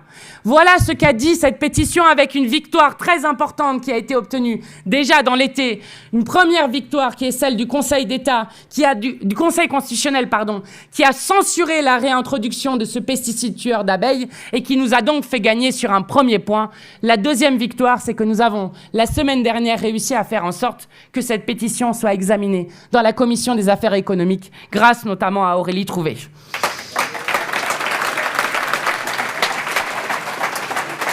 Je dis première victoire parce que la loi Duplon est une horreur de ce que c'est faire, qui avait été votée à la fois par la Macronie et l'extrême droite, qui sont absolument négationnistes sur la question du dérèglement climatique, et qu'il y reste de forts enjeux sur la question des fermes-usines, de la question de l'eau et des méga-bassines notamment, et que donc nous avons donc décidé dans notre niche parlementaire qui aura lieu le 27 novembre de l'abroger totalement. Voilà une des choses que nous aurons à l'ordre du jour de l'hémicycle. Nous devons aussi y arriver, car le niveau auquel est porté le pays, en termes de monde de malheur, est arrivé à un niveau insupportable. Comment est-il possible que dans la 7e puissance économique au monde, vous ayez des milliers et des milliers d'enfants en situation de handicap qui ne puissent plus aller à l'école ou dans des horaires très restreints parce qu'il n'y a plus assez d'accompagnatrices d'élèves en situation de handicap qui sont fort mal payées de ce pays et dont nous demandons un service public pour les titulariser et leur donner un vrai salaire et une vraie formation. Comment est-il possible qu'il y ait plus de 2150 enfants à la rue, soit une explosion du sans-abrisme jamais vue depuis la Seconde Guerre mondiale? Comment est-il possible que la mortalité infantile réaugmente dans ce pays, ce qui normalement est un niveau de développement du pays qui fait que chaque année, 2800 enfants meurent avant même d'avoir soufflé leur première bougie, c'est-à-dire avant leur 1 an? Comment est-il possible qu'un enfant sur 5 soit pauvre dans ce pays ou qu'il y ait encore 5 enfants placés à l'aide sociale à l'enfance, c'est-à-dire placés sous la protection de l'État, aient été tués cet été sans que ça n'émeuve absolument personne, soit décédés cet été sans que ça n'émeuve personne. Il faut donc dépenser plus. Voilà la rupture avec le budget qui est proposé. Nous disons il faut dépenser plus. Et ceux qui ne cessent de vous dire que c'est impossible n'ont qu'à voir les chiffres. Nous sommes la 7e puissance la plus riche au monde. Savez-vous, en termes de dépenses d'éducation, à quel niveau nous sommes au niveau mondial? Nous sommes au 59e rang mondial en termes de dépenses d'éducation. Pour la 7e puissance économique. Oui, nous dépenserons plus dans l'éducation. Et pour cela, il suffit d'aller chercher dans les bonnes poches. Alors, aller chercher dans les bonnes poches, ça nous ramène à ce qui se passe aujourd'hui, c'est-à-dire à l'attaque Zucman, dont je voudrais dire un petit mot. Alors déjà, il faut comprendre la victoire idéologique qu'on est en train de gagner en ce moment. Vous avez qu'à voir les larmes de crocodile que sont en train de verser le patronat, les plus riches, qui ne cessent d'aller sur des plateaux télé en pleurant pour expliquer que ça sera la fin du monde. Bon, alors par exemple, vous avez Bernard Arnault, l'homme le plus riche du pays, qui a dit que l'attaque Zucman était une offensive mortelle. Le directeur de la Banque publique d'investissement qui a dit que c'était un délire communiste. Et le MEDEF. Là, vous allez apprécier la victoire idéologique totale que nous avons. Donc, ils appellent à un meeting le 13 octobre. Alors, on a hâte de voir déjà, puisque ça concerne 1800 personnes, l'attaque Zucman. Donc, la manifestation qu'ils voulaient faire au départ, on ne sait pas combien de personnes il y aura, mais ça ne va pas être brillant. Alors, MEDEF, qui envoie un mail à ses adhérents pour les inviter au meeting du 13 octobre. Savez-vous ce qu'il est inscrit dans ce mail? Je vous lis. Le 13 octobre, soyons fiers d'être les vrais insoumis qui ne se résigne pas. Vous voyez la victoire idéologique? Vous voyez ce que je veux dire? Généralement, quand vos adversaires sont en train de pleurer, c'est toujours bon signe. Vous avez qu'à voir, par exemple, ce qui s'est passé quand Sarkozy a été condamné à 5 ans de prison. Vous avez qu'à voir la manière dont il pleurait, ceux qui ne cessaient de pointer le laxisme de la justice et qui, d'un coup, sont en train de pleurer en disant que c'est absolument horrible parce qu'un ancien président va se retrouver en prison d'ici quelques semaines. Alors donc, généralement, c'est bon signe quand les adversaires sont en train de pleurer. Alors, je rappelle quelques petits faits sur l'attaque Zucman qui sont importants à comprendre pour comprendre à quel point vous devriez compatir avec ces pauvres riches que nous voulons un peu taxer. Alors la taxe Zucman est un impôt plancher. Ça veut dire que si vous êtes quelqu'un avec plus de 100 millions de patrimoine qui paye des impôts, notamment de l'impôt sur le revenu, si vous payez par exemple déjà 2%, vous n'aurez rien à payer en plus avec la taxe Zucman. Je commence par ça. Ensuite, il faut reprendre les chiffres. En 2010, les 500 plus grandes fortunes de ce pays, parce que c'est à peu près à eux que ça correspond, si vous prenez du coup le ménage, ça fait 1800 personnes, il y avait donc représenté, ils avaient 200 milliards d'euros de fortune. Aujourd'hui, ils sont à 1200 milliards, c'est-à-dire qu'ils se sont appropriés 42% du PIB. D'accord? Eh bien, avec la taxe Zucman, cet impôt communiste absolument horrible qui serait mortel pour les plus riches, comme dit Bernard Arnault, eh bien, il faudrait un siècle avec la taxe Zucman juste pour qu'il revienne au niveau de 2010. Et chaque année, il continuerait de s'enrichir. Alors, je vais vous dire, mesdames et messieurs les patrons du MEDEF, d'abord, beaucoup de petits patrons de ce pays ont envie qu'on relance la consommation populaire parce que les restaurateurs ont besoin que les gens puissent aller de temps en temps au restaurant, puissent prendre un dessert, puissent ne pas partager un plat parce que les coiffeurs ont besoin qu'on puisse aller chez le coiffeur, etc., etc. Et que la France est un pays où la croissance est tirée à 53% par la consommation populaire. Donc ça, c'est la première chose. Mais mesdames et messieurs les grands patrons, ne vous inquiétez pas, avec nous, ça sera pire. Parce que nous mettrons en place l'impôt de solidarité sur la fortune renforcé avec les questions écologiques. Nous mettrons en place une taxation sur les dividendes. Nous mettrons en place une taxation sur les super-profits. Bref, il va falloir s'habituer à sortir de ce séparatisme fiscal dans lequel vous êtes et à contribuer un peu au pays.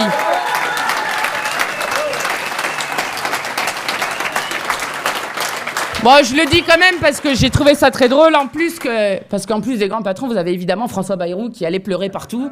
Alors rappelez-vous la dernière fois quand Barnier est tombé, Elisabeth Borne nous expliquait que les cartes vitales n'allaient plus fonctionner au 1er janvier. Bon, eh bien, alors François Bayrou, s'il partait, c'était le chaos, le pays allait s'effondrer, etc. Eh bien, il se trouve qu'au moment où il expliquait que ça serait horrible de taxer un peu les riches, le Conseil d'analyse économique, qui est directement rattaché à Matignon, sortait une étude faite par des économistes extrêmement sérieux, qui montrait que si on augmentait un peu la taxation sur les plus riches, on aurait une augmentation, tenez-vous bien, des départs de 0,003 à 0,03% des plus riches qui partiraient de ce pays. Autant vous dire, rien du tout. Et puis s'ils veulent partir, bon débarras, parce que nous ferons l'impôt universel. Voilà pour dire que la France comme paradis fiscal, c'est fini et que c'est aussi l'enjeu que nous avons dans la période. Et en tout cas, en termes de victoire idéologique sur le fait que les riches doivent contribuer, je trouve que nous sommes en train de marquer d'immenses points et apprécier là aussi les larmes qui sont versées par nos adversaires. Et surtout, et je voudrais continuer par là, nous devons y arriver pour mettre un terme au premier génocide filmé en direct de toute l'histoire de l'humanité. Alors, nous avons obtenu lundi dernier une grande victoire, même si cette victoire a un goût amer. Mais nous avons obtenu une grande victoire avec la reconnaissance de l'État de Palestine qui a été décrétée par la France et plusieurs autres pays qui ont enfin rejoint les 75% des pays dans le monde qui d'ores et déjà reconnaissaient l'État de Palestine. Et je veux dire gloire aux millions de gens qui, depuis des années, luttent pour la reconnaissance de l'État de Palestine. Gloire aux peuples du monde qui partout se sont mobilisés pour refuser que le génocide ait lieu. Gloire au peuple palestinien dont vient d'être reconnu, malgré les conditions emberlificotées qu'a donné Emmanuel Macron, dont vient d'être reconnu le droit à l'autodétermination et la reconnaissance du peuple palestinien. Alors je veux revenir sur pourquoi cette reconnaissance a aussi un goût amer. Mais je veux commencer par dire qu'il faut aussi savourer à quel point cette reconnaissance de l'État de Palestine est une victoire là aussi populaire. Et là aussi, vous n'avez qu'à voir les larmes de nos adversaires. Peut-être avez-vous vu Rachel Kahn sur CNews au moment de la reconnaissance de l'État de Palestine, qui, le sanglot dans la voix, a dit au moment de la reconnaissance de l'État de Palestine « Je pense aux dômes de fer, je pense aux roquettes, réelles, je pense aux roquettes ». Et ensuite, elle a continué en disant « Une vie vaut une vie, c'est la propagande du Hamas ». Voilà. Et peut-être avez-vous vu une autre scène qui, à mon avis, est la victoire la plus éclatante que nous ayons obtenue avec la reconnaissance de l'État de Palestine. C'est celle de Netanyahou, ce criminel qui est poursuivi par la Cour pénale internationale, qui parle à la tribune de l'ONU, avec une immense majorité des pays du monde, en tout cas des représentants de ces pays du monde, qui quittent la salle en refusant d'être là. Et donc nous avons accru l'isolement de Netanyahou. Alors évidemment, pour toutes celles et ceux qui luttent pour le droit du peuple palestinien à vivre en liberté et en dignité, cette reconnaissance a aussi un goût amer. Elle a un goût amer parce qu'elle arrive trop tard, après 700 jours de génocide, après que des dizaines de milliers, 65 000, et nous savons que ce chiffre est largement sous-estimé. Plus de 65 000 Palestiniens ont été tués par l'armée génocidaire de Netanyahou. Après que l'offensive terrestre sur Gaza City ait commencé la semaine dernière, avec d'ores et déjà 700 000 personnes qui cherchent à fuir, alors qu'il n'y a nulle part où fuir et nulle part où on est en sécurité aujourd'hui dans la bande de Gaza. Cette reconnaissance intervient alors que la famine est toujours utilisée comme arme de guerre, avec ces images insoutenables qui arrivent, d'enfants notamment, qui sont transformés en squelettes. Et évidemment, cette reconnaissance a un goût amer, quand nous savons que nous ne sommes pas face à une guerre contre le Hamas, quand même, le répéter Netanyahou et ses soutiens inconditionnels, mais face à un génocide qui est fait contre des enfants, car je rappelle que la moitié de la population de Gaza est des enfants, et que la moyenne d'âge des enfants qui ont été tués par Netanyahou est de 5 ans.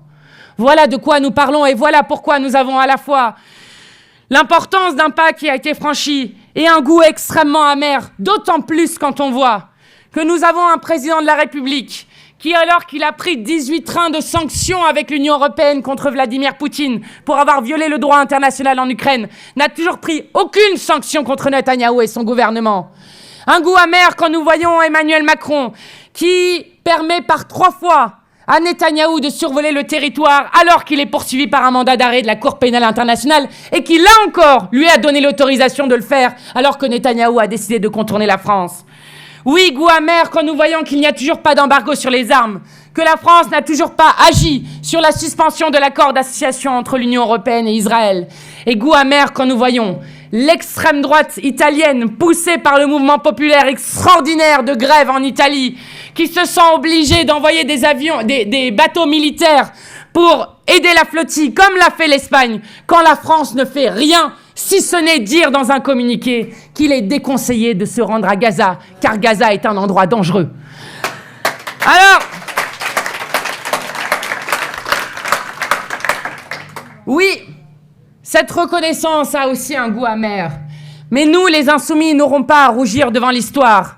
Et je suis fière d'être présidente d'un groupe parlementaire qui, depuis 23 mois de génocide, a posé toutes les semaines, sans aucune exception, une question au gouvernement sur leur inaction face au génocide à Gaza, sur les frappes sur le Liban, sur l'occupation de la Syrie, sur les frappes sur l'Iran, le Yémen, sur les drones utilisés dans les eaux tunisiennes. Comme je suis fière que Jean-Luc Mélenchon ait représenté le mouvement insoumis en étant à La Haye aux côtés de l'Afrique du Sud lorsqu'elle portait plainte devant la Cour internationale de justice. Gloire à l'Afrique du Sud qui a mené la bataille sur cette question, sur la reconnaissance du génocide. C'est encore des députés insoumis et le député insoumis Éric Coquerel qui a mené une délégation à Rafah, là aussi pour s'opposer aux portes de Gaza au génocide en cours. Nous avons été présents dans toutes les mobilisations. Les insoumis ont pris toute leur part dans la libération de Georges Ibrahim Abdallah, qui est un fort soutien du peuple palestinien et qui était le plus vieux prisonnier politique, à la fois français et européen.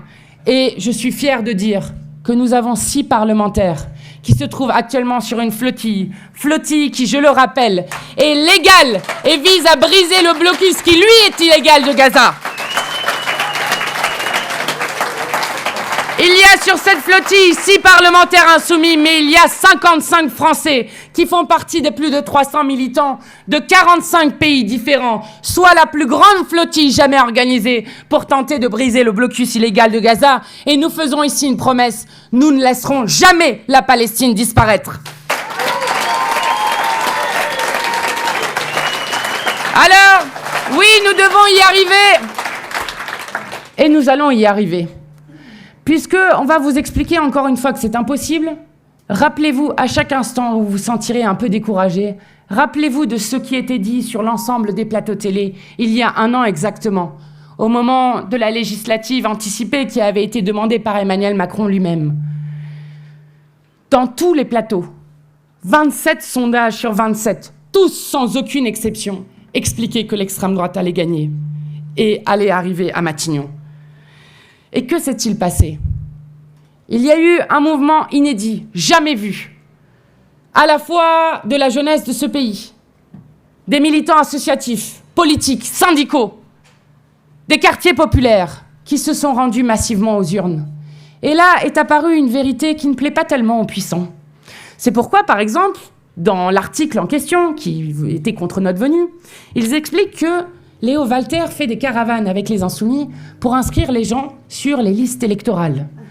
Ce qui apparemment leur apparaît comme un grand danger pour la République. Savez-vous que, depuis 2016, l'État refuse de faire des campagnes d'inscription sur les listes électorales? Savez-vous pourquoi? Eh bien parce qu'ils ont peur de votre vote.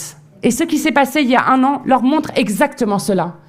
Parce que lorsque l'on mène une politique pour les riches, il y a un problème qui apparaît assez rapidement. Pour créer un seul riche dans cette société, il faut condamner des centaines de milliers, voire parfois même des millions de gens à la pauvreté, au mal logement, à la faim. Et donc, lorsque vous allez aux urnes et que votre voix vaut autant que celle de Bernard Arnault, eh bien, il y a beaucoup plus de gens au RSA, beaucoup plus de gens au chômage, beaucoup plus de gens qui n'arrivent pas à vivre correctement de leur travail que de riches qui ont été créés dans ce pays. Et donc, apparaît une vérité qui leur paraît insoutenable. Nous sommes plus nombreuses et nombreux qu'eux. Voilà ce qui se passe. Je le redis car, contrairement à ce que racontent certains qui voudraient vous désespérer, si nous n'allons pas avec un tel ou un tel, alors nous aurons perdu. Ils nous avaient fait la même chose en 2022. Nous avons raté la dernière fois le second tour de l'élection présidentielle à 420 000 voix. 420 000 voix à l'échelle d'un pays. Autant vous dire que ce n'est rien du tout. Donc ne croyez jamais ceux qui tentent de vous désespérer. Nous avons la force d'inventer un autre avenir. Voilà la réalité qui est apparue l'année dernière dans ce pays et que nous allons encore continuer cette année. Cela passe par une première tâche, puisque nous ne savons pas de quoi demain sera fait, si ce n'est que nous allons mettre toutes nos forces pour mettre à la fois le cornu et Macron dehors. Cela passe par une première tâche. Vérifiez votre inscription sur les listes électorales. Vérifiez la vôtre, vérifiez autour de vous, car sinon des gens ne pourront pas voter à des moments où des élections seraient appelées, et notamment pour celles dont nous savons déjà qu'elles se tiendront, c'est-à-dire les élections municipales.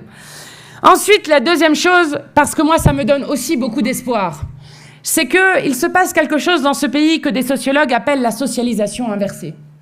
La socialisation inversée, c'est le fait que pendant très très longtemps, dans le pays, les sociologues disent, c'était souvent les adultes qui étaient prescripteurs de la manière de voir le monde, qui expliquaient comment voir le monde.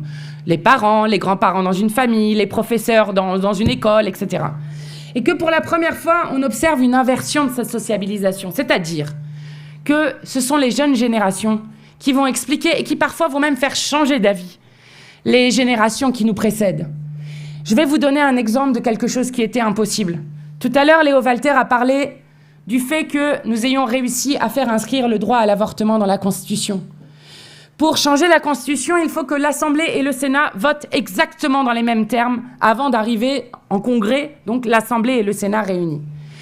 Savez-vous qu'en 50 ans où l'avortement a été autorisé en France, jamais le Sénat n'a voté en faveur de l'avortement. Jamais.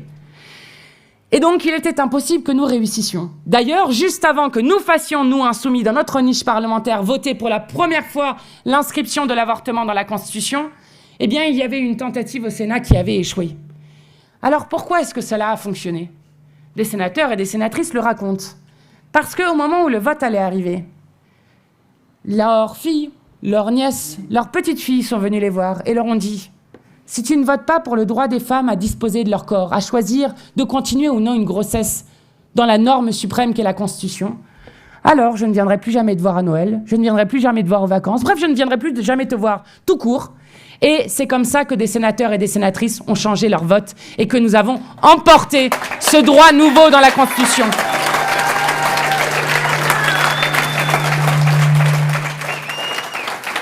Alors, force à vous, nous allons y arriver. Et puisque ici nous sommes chez Jean Giono, je voulais terminer par une phrase qu'il écrivait, qui dit « Le soleil n'est jamais aussi beau que le jour où l'on se met en route. En route pour la victoire, les amis. Force à vous, nous vaincrons. »